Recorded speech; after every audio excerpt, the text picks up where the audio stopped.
Hello everyone, welcome back to my channel Buman lifestyle. তো চলে এসেছি একটা নতুন ভিডিও নিয়ে। ভিডিওটা পুরোটা দেখতে থাকো, যদি ভালো লাগে লাইক, কমেন্ট, শেয়ার এবং চ্যানেলটা সাবস্ক্রাইব করে দিও। আজকে আমার ভিডিওটা হচ্ছে নবদ্বীপ রাস নিয়ে। তো আমাদের নবদ্বীপে ছিল রাস কিছুদিন আগে, কিন্তু ভিডিওটা আমি পোস্ট করছি অনেক দিন পরে, আমার লেট হয়ে গেছে আর কি। নবমী ছিল, নবমীর দিনকে সকালবেলা আমরা প্রচণ্ড নাচানাচি করে সন্ধেবেলা সবাই মিলে বেরিয়েছিলাম ঘুরতে।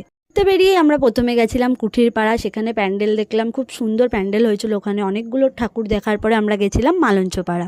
একটা সার্কাসের ভূতের থিম করেছিল, সেটাই সবাই মিলে দেখতে গেছিলাম। কি দেখতে গিয়ে সে কি ভিড়! 1 ঘন্টা 40 মিনিট লাইনে দাঁড়ানোর পর ফাইনালি আমরা ভেতরে যাই। ভেতরে গিয়ে প্রচণ্ড ভয় পেয়েছি সবাই মিলে।